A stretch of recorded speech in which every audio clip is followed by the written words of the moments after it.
Yung laglagan rabatan magingay! Shoutout sa lahat ng pumunta, Team OG, Loco na Las Piñas, Sacros Rebels, Rhetoric, Aletra, sa WhatsApp.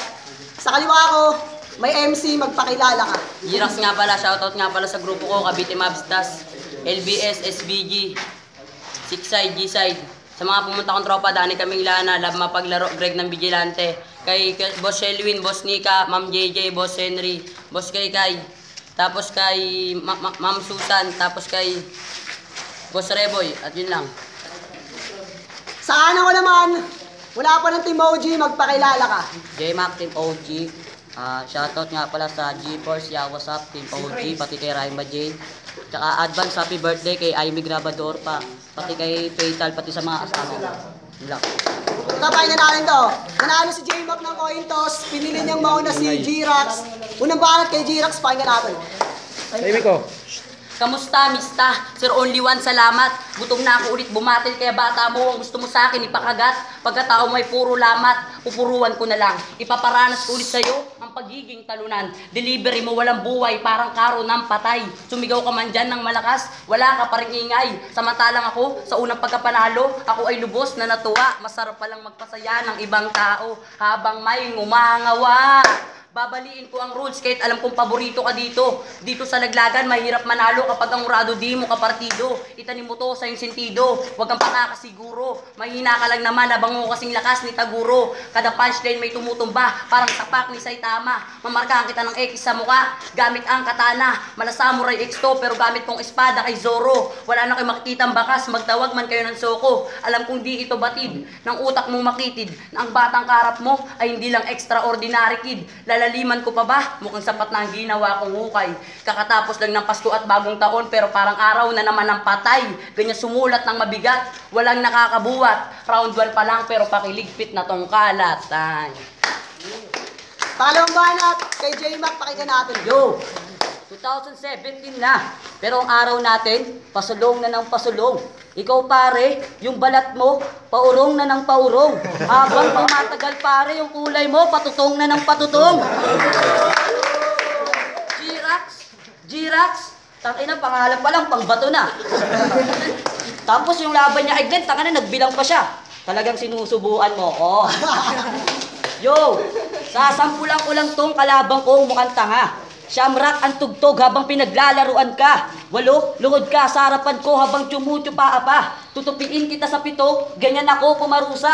6 mo'y basang damit kapag isasampay mo na. 5 kusot, 5 piga sa buka. 4 lang dapat pare yung G-Force, pare wag ka nang sumingit pa. 3 kot ang sasapitin mo sa akin at kalimutan ng tuwa. Kahit na magdalawa ka pa, kayang-kaya ang talunin ng isa. Kaya ano, tignan natin talaga kung sino ang tunay na hihimlay. Kung si Glenn pinatay mo sa bilang arin mamamatay. At wala na ako nakikitang puti sa'yo. Damit mo lang. Huwag kang umastang magaling kasi nagpipiling ka lang. Pinipilit mo lang kasi yung feeling mo kahit na nagpipiling ka lang. At dapat pangalan nito Boynig eh. Hindi Jirax. Alam niyo kung paano uunlad yung lipunan natin? Dapat yung mga gantong kulay pinagbabayad din ng tax. At huwag mo nang itanggi pa na kahit na itanong mo pa sa kanila na kapag tapos ng laban natin dalawa ay itatakwil ka nila dahil dyan sa kulay mo talaga na kahit na itabla pa nila hindi pa rin magbabago yung kutis mo pare pang ita. Ano, di ka pa? Sige tuloy, hindi ako pipreno, sasagasaan ko lahat miski sino. Sa akin lang kayo makakakita ng magic dahil papaliyabing ko yung uling dito. Time! Pangalawang banat kay Jirax, pakinggan natin. Sigurado ka ba? Yung kalaban ko ikaw, baka pupunta ka lang ng palengke tapos dito ka naligaw. Laglagan game! Nagdaan ng Pasko at bagong taon, isang mahabang bakasyon. Pero para sa ating laban, isa lang itong maikling preparasyon. Malamang suot mo na ang regalo sa'yo ng iyong ninong at ninang. Regalo rin ba nila sa'yo ang dilaw ng ngipin mong kumikinang? Gusto ko lang malaman kung totoo nga ba yung kismis. Nasa bahay niyo may pinapatira kayong pesting dagat tsaka ipis. Kaya pala binansagang ka ni Ramil na sa katawan di ka malinis. Maitim lang ako men, pero balat ko pa rin ang mas makinis. Yung laban mo pa kay Ramil, ikaw ay nag-choke. Ilang segundo kang hindi nakapagsalita, mukha ka na tuloy na stroke. Pag siya ang bumibitaw, halatang napakakabado. Ganyan talaga kapag mga gunggong, bobo magkabisado. Patalasan ng utak, malalim ang sugat kapag ikay aking hiniwaan. Bonus round ka lang sa akin, hindi kita kamat sa gantong hinduaan. Ibang klase pa naman, kapag ako ang napuno, isa-isahin mo na ang alagad bago ang pinuno. Sa aking sinasabi, wala akong pinupunto. Pero kapag may bumayo na beat, asahan mo wala na tong hinto. Sa kalaban ko, ito sa akin ay malabo ng manalo. Kasi sa gantong talastasan, ako na ang mananalo. Tandaan mo, kay Fatal J, gaya-gaya ka lang sa kanyang estilo. Sa pagiging dugyot mo, kailangan pa kitang sabunin. Maligo ka muna min ng 10 ulit bago ka humarap sa akin. Time. Tama na. Pangalawang banat kay J-Mac, pakinggan natin. Yo, sa round na to, ako'y magsiseryoso. Kasi itong kalaban ko, hindi tao, gang! Yay! At yung chance akong manalo ko sa'yo, ang chance akong manalo ngayon sa'yo, malaki. Oo, malaki. Sobrang laki. Parang sapatos mo, only harap mo. Diba ang laki? Tignan mo naman kasi itsura ng puta. Nakikiuso pero mukhang luma na. Hindi, yung ganyang pormahan sa'yo, hindi na babagay sa'yo hipag. Alam mo anong bagay sa'yo? Yung nakabayhag. Sabay maglagay ka ng panyo sa ulo mo. Sabay tumingin ka sa salamin. Tignan mo tignan mo yung mukha mo sa salamin. Mukha ang bayag. Mukha ang bayag na nakabalagbag. Kasi kahit anong pagbabago, malabong magbago. Kaya ngayong bagong taon, dapat yung mga masamang tao na katulad mo, dapat magbago. Kasi sa panibago, hindi na naninibago. Kasi yung mukha na ito, mukhang luma na. Parang tahong binibenta sa kanto. At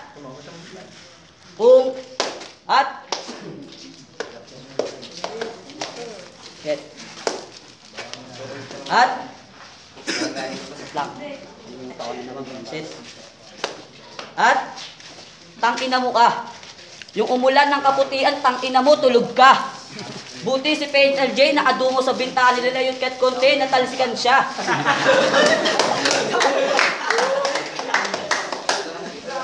At aminado, payatot ako, inaamin ko sa lahat. Kasi yung umulan ng katabaan, tulog din ako nun.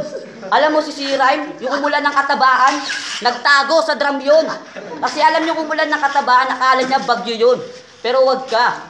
Wag mo kaming lalaitin mga payat. Kahit ganyan yung kalaki yung katawan, kaya kaya namin yung tupiin sa 4. Time. Uling banat kay G-Rox, pakinggan natin.